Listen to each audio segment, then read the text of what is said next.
The Witch's Tree.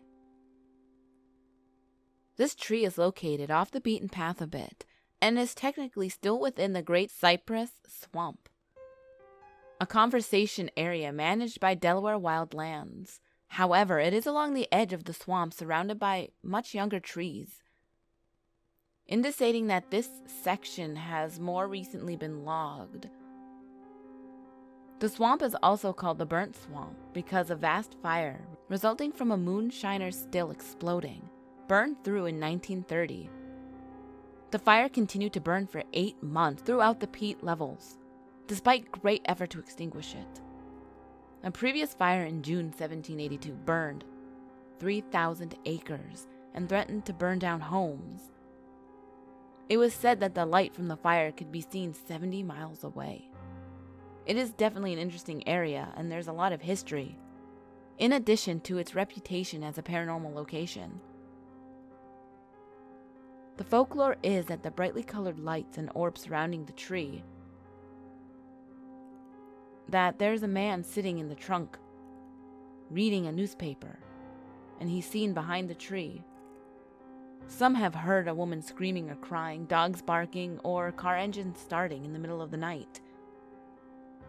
That a witch was hanged there in the 1800s. Locals will warn you not to go out there alone. And it's known to stop vehicles and break them down, many claiming that there is no cell phone signal to be found. So if you break down there, you're stranded. Maul Dyers' Curse. The legendary 17th century resident in Maryland, who was said to have been accused of witchcraft and was chased out of her home by the locals on a very cold winter night. Her body was found a few days later. Stories say that her spirit haunts the land looking for the men who forced her from her home. The land near her cabin is said to be cursed, never again growing any good crops. And an unusual number of lightning strikes have been recorded there. A white dog is mentioned as causing accidents on Maul Dyer Road. One interviewee reported that while hunting along Maul Dyer's Run around 1970s, he saw very dense fog patch, cylindrical in shape, with the light emanating about 8 inches down from the top. It crossed the stream and went east, moving across the wind instead of with the wind, then turned and went south. But what made it really strange was that it did it twice. Not saying that it was the spirit of Maul Dyer, I just don't know what it was. According to the legend, Maul Dyer rested on a large stone before she died, leaving indentations behind. In 1972, an 875-pound boulder was moved from a wooded ravine near Maul Dyer Road to the courthouse lawn in front of the old 1876 jailhouse, which now serves as the St. Mary's County Historical Society building. The rock remains there to this day, and local legend has it that the rock itself is cursed, and that people who go near it will experience dizziness, eventually leading them to faint. Point Lookout State Park. Point Lookout in Scotland, St. Mary's County, Maryland, is probably the most haunted area in the entire state. In fact, the Point Lookout Lighthouse has been called the most haunted lighthouse in the United States. Located on a point of land where the wide Potomac River flows into the Chesapeake Bay, Point Lookout was a place of numerous disasters and tragedies. It was once the site of a Civil War-era hospital, a prisoner of war camp, a refugee camp for runaway and freed slaves, shipwrecks, and a hotel that burned to the ground. The Point Lookout Lighthouse at the southern tip is often visited by investigators of the paranormal. Casual visitors, as well as state employees and park rangers, have claimed to see, hear, and even meet ghosts. The lighthouse has stood at Point Lookout since 1830, protecting ships, with its beacon beginning as a 1.5-story house. The building has been enlarged over the years. Now, an automatic offshore light has rendered the old lighthouse obsolete. Point Lookout Lighthouse now stands restored to how it used to look in 1927, but much closer to the shoreline due to erosion caused by shifting currents and storms. Numerous investigators have visited this lighthouse in attempts to gauge the paranormal activity. The lighthouse has been featured on TV shows such as Weird Travels and Mystery Hunter. The strange activity has also been highlighted on TLC's series Haunted Lighthouses. In 1980, Han Holzer, the famous pioneer paranormal researcher, and his team conducted an investigation using EVPs at the Point Lookout Lighthouse. They recorded 24 different sounds and voices in and around the lighthouse. Another group held a seance and conjured up the spectral image of a Confederate soldier. In the 1970s, Gerald Sword reported seeing the movement of strange lights within the house. He heard the murmur of voices, the sounds of doors being opened and closed, the footsteps in the hall, all while he was alone within the building. The lighthouse is also known for strange and unpleasant odors emitting from several areas of the home, as well as cold spots. People claim to hear the ghostly sounds of moaning as well as the sound of a man or men snoring.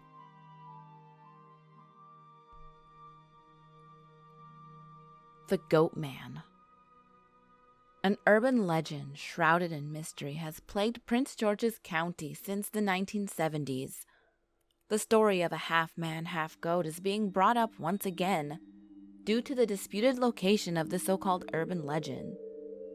Sightings in a bizarre house behind St. Mark the Evangelist School in Hyattsville and under Cry Baby Bridge in Bowie, and now recently in College Park, are reporting unknown creatures and devilish screams.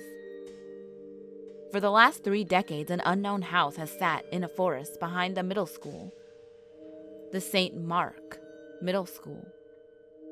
Rumors had started to spread like wildfire that a Goatman hybrid was seen in and around the house. Some claim to have even found bones within the home, and commonly reported knives, saws, and leftover food.